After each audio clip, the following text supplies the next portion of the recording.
Chapter 47 The Offer. I barely slept a wink all night and woke up from a fitful sleep around 10 a.m. The sun was streaming in through the thin curtains and the room felt too warm to stay in bed any longer. Good morning, baby. Vazar smiled at me from the chair he was sitting in. Hey, morning. How long have you been awake? I asked, sliding my feet out of the duvet. A while now. I didn't sleep so well. Same. I guess I'm nervous about today. I don't know how well Amira will take what I am about to tell her. It's expected she will be in shock. But first, I need to get her out of the house and safely to you. I'm sure she will scream the place down when she sees me in the house. You will need to be quick. Materialize into my room and then look for her. Once you find her, grab her and get out of there fast. Yep, that's the plan. Shall I go now? I checked the time and guessed my parents would be out searching for me with Uncle. Yes. Go now. Good luck. Vazar vanished and I used time to get dressed. By the time I had slipped my shoes on, there was a gust of cold air and both Vazar and a dazed-looking Amira appeared by the window. Vazar waited for the air to stop circulating before releasing Amira to stand upright on her own. There was a beat of silence before Amira realized what had happened and began screaming and pounding her fists against Vazar's chest. Vazar stepped back and collided with the chair, falling backwards onto the floor, but Amira kept going, pummeling him with everything she had. Amira! Wait! Amira, stop! I screamed, running over to rescue Vazar. I grabbed my sister's arm and yanked her backwards, stepping in between the two. Amara's eyes met mine and confusion replaced the fear on her face. She lowered her fists and stepped back, panting in panic. What? What just happened? How did I get here? Her eyes were wild, searching the room for clues to where she might be. Calm down. I'll explain everything. Just sit here. I pushed her onto the bed and glanced over my shoulder at a sore Vazar who sat in the chair, rubbing his chest. Are you okay? I asked. Yeah, I'm fine. Your sister can sure pack a punch. Amira stood up abruptly. How did I get here, Hannah? Am I dreaming? No, you're not. I asked Vazar to bring you to me. That's Vazar. Hannah threw a dirty look over my shoulder. Yes, but if you sit down I can explain. I guided her back to the bed and sat down next to her. So we brought you here to tell you what's going on with me. Earlier today when I was at home, I overheard our parents making arrangements to take me to Pakistan to get me married. This is why I had to leave again. I couldn't risk them forcing me into marriage in another country. Amara looked at me blankly.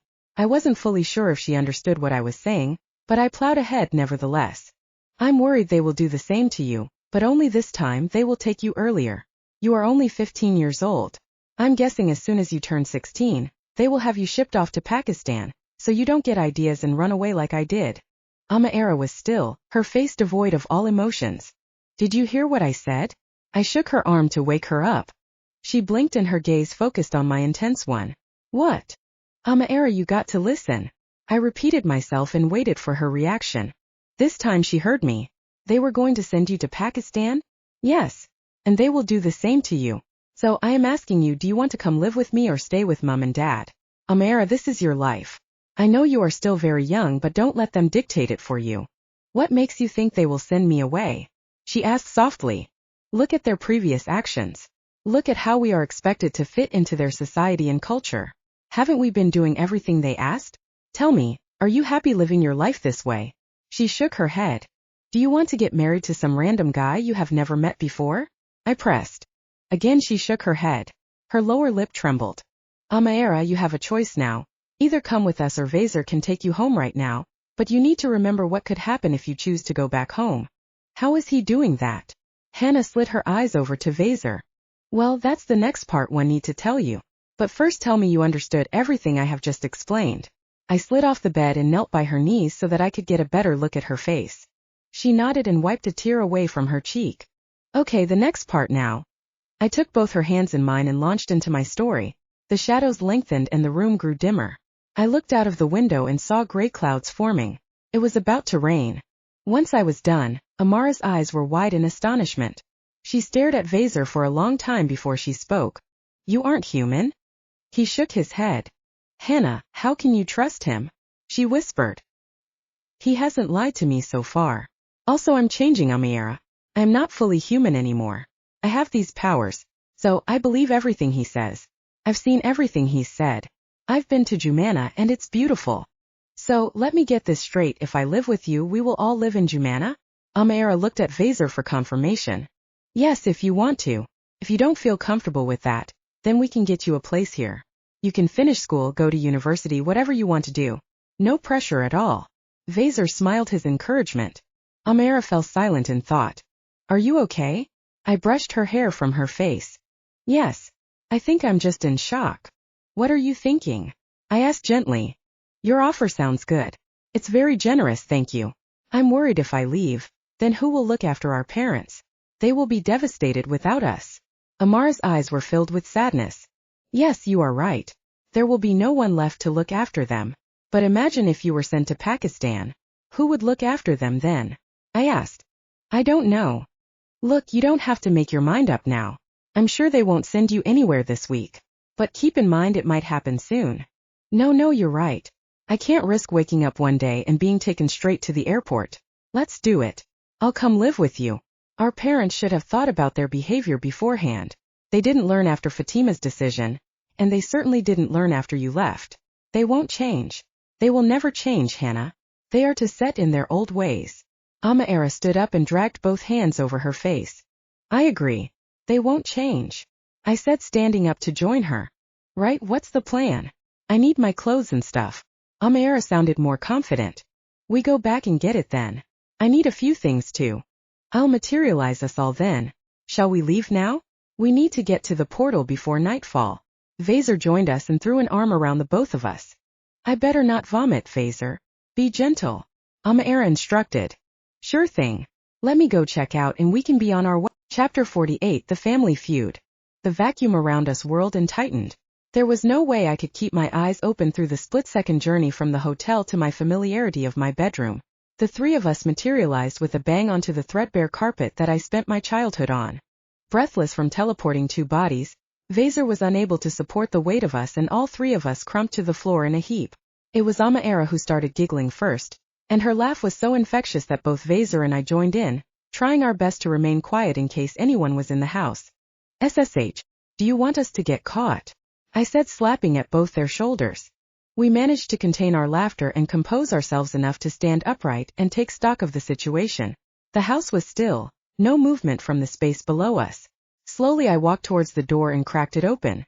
The air was silent, signaling the coast was clear. They're not home. Let me go check. Wait here. I mouthed as I tiptoed towards the stairs. I made it halfway down the stairs and confirmed the house was empty. There was no movement or sound, and I didn't have time to go and check each room individually as my parents could be back any minute. Racing back up the stairs, I instructed Amira to pack whatever she could within 5 minutes. I flung open my cupboard and surveyed the contents to see if I had missed anything the first time I left the house. There was a couple of things I decided I couldn't live without and yanked them off their hangers. You know we can buy whatever you need. Vazar said from his position on the bed. Yeah, I know, but I like these jumpers. I also want my stuffed rabbit from when I was a child. But I can't remember where I put it. I knelt down and searched the back of the cupboard. Hannah. Vazar sounded strange. Yeah. I answered, unaware of the change in tone. Turn around, he projected. The hair on the back of my neck prickled and stood on end. Something was wrong. I dropped the old sock I found and turned around. There by my bedroom door stood Uncle and Mama, their expressions one of shock and rage. I could see the veins in my uncle's temple pulsing from a distance. I stood up and looked at Mama. For a minute no one said anything and then all hell broke loose. Who is this? Mama demanded, jabbing a finger at Vazar. How dare you defy us, Hannah? Have you no shame? Uncle raged. Amira came running from her room and Uncle grabbed her by her hair. Where do you think you are going? He bellowed at her. Let me go. She screamed. Uncle threw her into my room and she tripped over her own feet, landing hard on the floor. I asked you who this man is, Hannah. How dare you bring him here? Mama stepped into the room. Mama? I started, not sure what else to tell her. Well? I'm waiting. She grabbed my arm and shook hard. Mama! Stop! You're hurting me. In a flash, Vazar was by my side and placed a hand on Mama's. Let her go. How dare you? Who are you to interfere? Mama yanked me forward and began dragging me out of the room. Get downstairs. She pushed me ahead of her and shoved me down the stairs. I stumbled, grabbing the banister for support. Uncle dragged Amira by her hair and marched her down the stairs until we were all in the front room. There he threw Amira on the sofa. Wait until your dad comes home. What a scandal. So this is where you have been. Gallivanting all night with strange men. Mama shoved me onto the sofa, next to my sister. She whipped around and faced Vazar. Get out of my house. I'm not leaving without the girls. Vazar replied evenly. Oh yes you will. Get out. Uncle shoved at Vazar's chest. Stop. I cried as I stood up. Mama. Uncle. Just stop. We are not staying. I'm taking Amira with me. The hell you are. You want to corrupt her just like you corrupted Fatima? Uncle thundered. I didn't corrupt anyone. Have you ever wondered why none of us want to live with you? I shouted. I was past caring about the consequences. Enough was enough and things had to be said. All you care about is what people might think of us. Not once have you thought about our happiness. We don't want to get married and live a life of slavery. Mama slapped me hard and I fell back onto the sofa. Embarrassment burned through me. Mama had just hit me in front of my boyfriend, and the rage began to stir deep in the pit of my belly. Vazar was stunned into silence. So you mean I'm living a life of slavery? Mama, he said. We have done nothing but to try and raise you as good Muslim girls. All you have done is throw that back in our face. It is your duty to get married and have a family. Yet, you want to have illegal relations with strange men. Tell him to get out and we can sort this mess out. Sort it out. Amira found her voice. Sort it out how? By sending us to Pakistan? We heard you, Mama. You want to send Hannah away. Pretty soon you will send me away. We were born in England by your choice. Not ours. And here you are. Sending us to live in a strange land where we don't know anyone. Pakistan is your home country. You are not English. You are Pakistani. Uncle shouted, wagging his finger. No. You are Pakistani. We are British. We don't want the same life you want. Just leave us alone. Amira stood up to glare at him. Noshcham. Noshcham. Talking back to your elders. I'll teach you. I'll show you. He removed his shoe and raised it high above his head. In an instant I shot to my feet and shoved him with all the force my trembling body could project. He would not touch my sister. I wouldn't allow him to beat her with a shoe. Hannah. He murmured, stunned into silence. What's wrong with your eyes? The rage had churned all the way through my body, lighting my eyes a bright orange color, that I knew very well by now. The heat seared in my palms and I looked at Vazar, who had begun breathing heavily, trying to control his anger. His eyes changed color, matching mine, and the veins in his skin shone a deep blue, changing his appearance completely. He looked positively terrifying. What is he? Hannah, what have you brought into our house? Mama screamed, backing away in fear. We will now leave, Mama. Both you and Dad will never see us again. Remember this when you are old and alone. You had daughters, but your lack of love towards us pushed us away. Come on, Amira. I took her hand in mine, standing firm against our family. You are not going anywhere. Uncle found his confidence and lunged for Amara's other hand. Before my mind registered what the rest of my body was doing, my palm shot up and flames burst my hand. Amira screamed and stepped back. The molten fire reached Uncle and began to burn. Suddenly my body left the ground and Vazar whipped me around to face the wall. His arm shot forward and lowered mine to the ground. I closed my hand and the flames extinguished. What are you doing? Vazar shouted. Calm down, you cannot kill your uncle. Vazar's words were drowned out by a hysterical shrieking that turned into a long blood-curdling scream. I looked back at Uncle, who clutched his face in agony. The flames had burned the right side of his face and he crumpled to the ground in excruciating pain. The screams intensified and I realized it wasn't just Uncle screaming.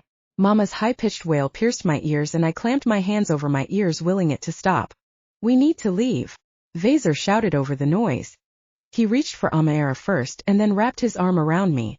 In an instant the screams stopped and we were whisked away to say Chapter 49 The Party. 1 month later. I sat sipping my tea on the back deck of Vazar's parents' garden. The evening sun had just set, and the sky was lit with deep purple hues specked with golden flecks that I guessed were distant stars. It's so peaceful out here, Amira sighed, reaching across the table to squeeze my hand. It sure is. I inhaled the scent of wildflowers that blew down the hill. Can you believe I've been here for a month already? Amira picked up her tea and took a small sip. Both of us were out in the garden enjoying the spectacular sunset. It had become a little tradition of ours to spend sunset together. After my kidnapping, Vazar's parents advised us not to leave the house alone, and in an effort not to upset them, we spent most of our time at home, unless we were accompanied by Vazar or his family. We didn't mind sitting at home during the day as we were used to it. Our parents never took us anywhere, so we were comfortable to spend time in each other's company. I looked over at my sister. The time has gone so quick, hasn't it? She nodded and closed her eyes against the warm breeze. I love the air here. It feels so fresh. I knew exactly what she meant. Jumana's pollution levels were nominal. You could feel the pure air on your skin and in your lungs. It was so much easier to breathe here. I hope you get to breathe this air for the rest of your life. Are you nervous? I asked, referring to the elders' verdict that would be delivered tomorrow morning. To be honest, I'm a little worried but more excited than anything else.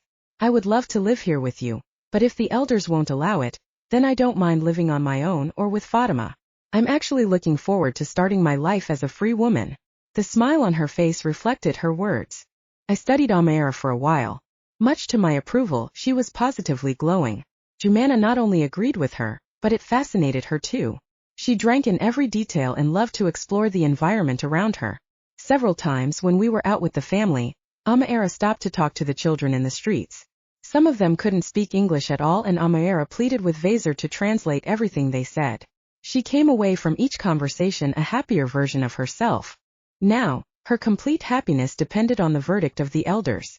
Would they allow her to remain under the guardianship of Vazar's father, or would they ask her to leave Jumana for good? I wished with all my heart my sister be allowed to live with us. I imagined a colorful life where all of us were together, and we build a family that would be nothing like the one I grew up with. A month ago, upon our hasty arrival back in Jumana, the elders had sent ushers to escort us straight from the portal to their chambers. When we arrived, the elders were already assembled and shocked to see that we had brought a guest back with us. As several matters needed to be discussed, it was decided that our debriefing would be done in several stages. Firstly, the matter of Harry had to be dealt with. Both Vazar and I recounted our version of events and signed statements verifying the crimes against us. We learned that Harry was recovering in hospital and as soon as he was medically able, he would be tried and sentenced. The following week, we were summoned back and matters of my powers were discussed. The head elder reminded me that my powers should not be used on a whim, and I should only use them in extreme cases of self-defense. The elders assigned a watcher to check up on my uncle, and it was reported that he had lost his sight in one eye and was being treated in hospital for his injuries. The damage was severe, and the elders deemed it fit for me to enroll in compulsory classes to manage my powers. The course was 8 weeks and would begin the following month. The last hearing was dedicated to finding a solution for the matter of the unexpected guest. Amira was summoned to come with us and both of us recounted how we had grown up in a restricted environment where our choices were made for us. We explained how our parents were planning to take us abroad in search of a suitor, who would then be the one making the decisions for us. It was an emotional hearing, where our tears flowed freely as we relived all the unpleasant memories in our past. The elders needed time to consider and promised a verdict would be delivered soon. That was a week ago. A sudden burst of laughter sounded from behind me, and I snapped out of my train of thought. We're back. The garden door slid open and Vazar and his brothers stepped out onto the patio. Their arms were loaded with firewood and decorations. What do you have there? I asked, standing up to kiss him. We're having a garden party. This could be the last time we are all together in Jumana. So why not enjoy this beautiful evening? Vazar threw the firewood onto the ground. A party? Amira jumped up in excitement. Yes, we are going to have the best party this hill has ever seen. Fawaz stepped out into the garden carrying boxes of uncooked meat. Are we having a barbecue? Amira asked, running over to help him. We are having everything you want. Where's your mum, Vazar? She needs to put up the decorations. Fawaz huffed, dropping his boxes onto the table. I'm here. Vazar's mum materialized into the garden carrying a line of fairy lights. Come on girls, hand me the lanterns. Within minutes Vazar's mum unleashed her superpower. With a simple wave of her hand, the decorations began moving by themselves, settling into the trees and shrubbery. Trailing lights floated up into the air, and settled into their respective positions. Next up, the balloons and streamers floated 10 foot up into the air and lay suspended, attached to nothing but the invisible hand of the night sky. Amira clapped her hands in excitement as each part of the garden was magically brought to life, creating a stunning setting with a backdrop of twinkling streetlights disappearing down the hill. While we were setting the ambience, Vazar's brothers worked together to fix a wooden gazebo that was decorated with small fairy lights and space for a floor-level seating inside. Within a few minutes, the garden was transformed into something that would appear on Instagram for party venues. Okay girls, go get ready before the guests arrive. We have invited a few friends over. Vazar's mum ushered us inside. Do you need help with setting up the food? I asked. I'm already on it. Fawaz shouted, fanning the flames in the barbecue pit. We do need some help lighting the bonfire, babe. Would you mind? Vazar called, stacking the last of the wood in a heap in the center of the garden. Sure, step back, I called. Once Vazar was clear, I summoned all the energy in my body to converge into my palms and released the fire in one quick short burst. The wood caught quickly and flames leaped up, burning brightly into the night sky. Thank you, my love. Now go look even prettier than you already do. Vazar jogged over and kissed the top of my head. I bought you something. It's on the bed. I hope you like it. Intrigued, both Amira and I hurried to the bedroom. There, in the center of the bed, was a large white box attached to a single pink balloon. The card on the box read, "To my one and only. I love you with all my heart." Oh, that is so sweet. Amira took the card from my fingers and read it again. I wonder what it is, I said as I lifted the lid of the box. Inside, wrapped in pink tissue paper, was a baby blue dress made from the softest fabric, which was a mix of silk and chiffon. Silver buttons detailed the back of the dress, forming a line from the V-shaped neckline all the way down to the waist. The dress was breathtaking. Amira helped me change into it, and it slid on like a glove, curving and flattering in all the right places. Excitedly, we got ready together, something which we had never done before. The evening was turning out to be the best one of my life, and I wondered what else lay in store. Chapter 50, the end. I wiped away tears of laughter. Vazar's extended family had all arrived and we gathered in the garden, eating, drinking and chatting about the days gone by. One of Vazar's family friends told a funny story about how Vazar got caught shoplifting sweets from the local store, and was brought home crying because he thought he was going to prison. You should have seen it, Hannah. He had candy smeared all over his mouth and was still denying having any. The uncle slapped his knee and let out a chuckle. Do you remember the time Vazar threw a house party when his parents went away for the night? The police shut it down. Another family member recounted, pinching Vazar's cheek. I peeked over at a blushing Vazar. That was a long time ago, Auntie. Let's not rehash the past, eh? Oh, embarrassed, are we? Don't worry, Hannah. We have plenty of time to discuss his childhood misdemeanors. The auntie teased. I laughed and took a moment to relish my surroundings. The party was going great. I had met most of the people there and they were all fantastic. They welcomed me with open arms and were excited to know about my life on Earth. So what are your plans, guys? Will you get married now? The auntie asked, sipping on her drink. Love, I think it might be a bit soon for that, no? Her husband piped up. I blushed. We hadn't discussed marriage yet, but I knew I was in this for the long haul. My future was here by Vazar's side, but I avoided the question with an answer of my own. Well, we are waiting to find out what happens with Amira. If the elders decide to let her stay, then we will find a house nearby and live there. Where is your lovely sister? The aunt asked, scanning the crowd. I spotted her manning the barbecue. She was in her element, sampling the meat and encouraging others to eat. I was surprised to see many of the Jinkind actually ate meat. Whereas we left the bones, they devoured the whole thing and left nothing on their plates. She's too busy eating. I pointed her out. Ah, wonderful. It seems like she's enjoying herself. You know, I was chatting to her earlier and she has wonderful people skills. Maybe she could stay here in Jumana and teach our kids English? I work in the local primary school and could put a good word in for her. I gasped in gratitude. Really? Oh, that would be wonderful. She loves talking to the kids here. I hope she is allowed to stay, and then we can run it by the elders. The idea seemed perfect. If Amira could be a valuable member of the community, then surely the elders will be more inclined to give her residency. Over the next hour, I mingled with the family until everyone was happily fed, and we sat down near the bonfire for coffee. The Jinn kind didn't actually drink the coffee Amira and I were sipping. They drank something which was light pink in color and hot to the touch. It reminded me a little of the Kashmiri chai we had back at home. I wasn't brave enough to try it. Guys, I have something to say, Vazar announced, standing up and hushing the few family members that were still with us. I looked up in surprise. Vazar wasn't really one for speeches. Kava, can we extinguish the bonfire? Vazar asked one of his cousins. Kava was a tall, skinny woman with long blonde hair that flowed down her slender back. She smiled and took a deep breath. Then she released it in one long go, forcing out her icy breath to sweep over the fire. The flames shrunk and died in a hiss of gray smoke. Her superpower was the antidote to mine. The woman could freeze anything in her path. She was as lethal as I was. Impressed, I smiled at her and hoped we could be friends in the future. Together we could have a lot of fun with our powers. With the light of the flames gone, the garden plunged into darkness. The fairy lights dotted around the garden served as markers only to illuminate the way around the trees. As this may be Amara's last night here, I wanted to do something a little special for her. He turned to Amira. I have a surprise for you and I hope you like it. Especially the ending. What is it? Amira asked, standing up and jumping up and down. Well, we all have to go to the bottom of the garden first, Vazar said cryptically. He reached for my hand and pulled me out of my chair. Leading the way, we walked to the end of the garden and looked out onto the view. Behind us, the family had joined, whispering excitedly and nudging each other. Something very peculiar was going on. I wondered what Amara's surprise would be. I didn't have to wonder much longer, as I heard an explosion high above me and grabbed Vazar's arm in fear. The night sky exploded in an array of colors that took shape of various birds flying away. Fireworks. But with a twist.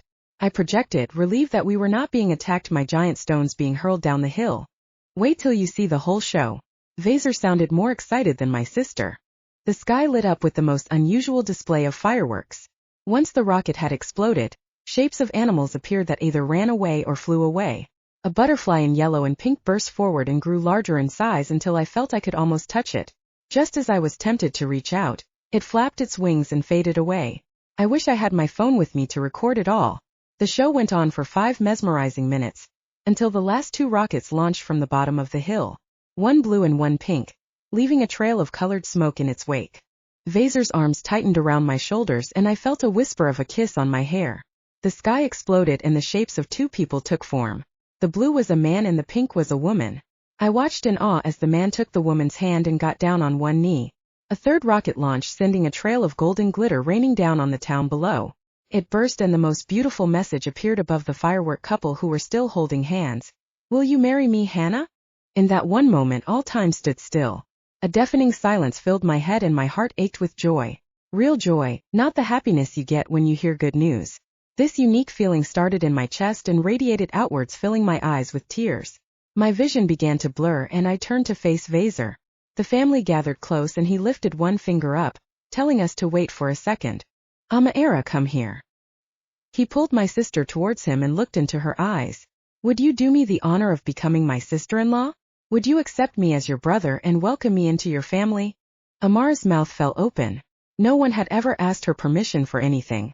Her opinion never really mattered to anyone before this moment. My sister burst out crying loud, happy sobs mixed with a big watery smile. Her outburst of emotion set us all off and the small crowd around us began to pass out tissues. Amira nodded and threw her arms around Vazar first and then me. She sobbed into my shoulder and did her best to swallow the lump in her throat. I would be honored, she stammered. Vazar turned to me and took both my hands in his. He bent down on one knee and accepted the small glass box from his father, who was standing behind him. He held out the box and opened it. Inside was a platinum diamond solitaire that was the size of a 5p coin. It was elegantly beautiful. Vazar removed the ring and looked at me expectantly. I couldn't speak. The lump in my own throat felt like the size of an elephant. I nodded and there was a loud cheer from the group. Vazar slipped the ring onto my finger where it shimmered in the moonlight. I love you, he whispered as he swept me off my feet into a warm hug. Let her go. Give us all a chance to welcome her into our family. Samir, Vazar's brother, broke us apart and enveloped me into a bear hug. Welcome to the family, he shouted. There was another loud cheer and from out of nowhere, tiny colored balloons, the size of oranges, began to fall from the sky. I looked around searching for the source, but everyone was too busy celebrating. I guess someone's superpower was at work. Eventually I would find out whose, but tonight wasn't that night. Tonight I was the happiest girl in both worlds. I never knew such a feeling existed. I gazed lovingly at my fiancé. Forever? I mentally whispered. Forever, he confirmed, leaning down to seal his promise with a deep kiss.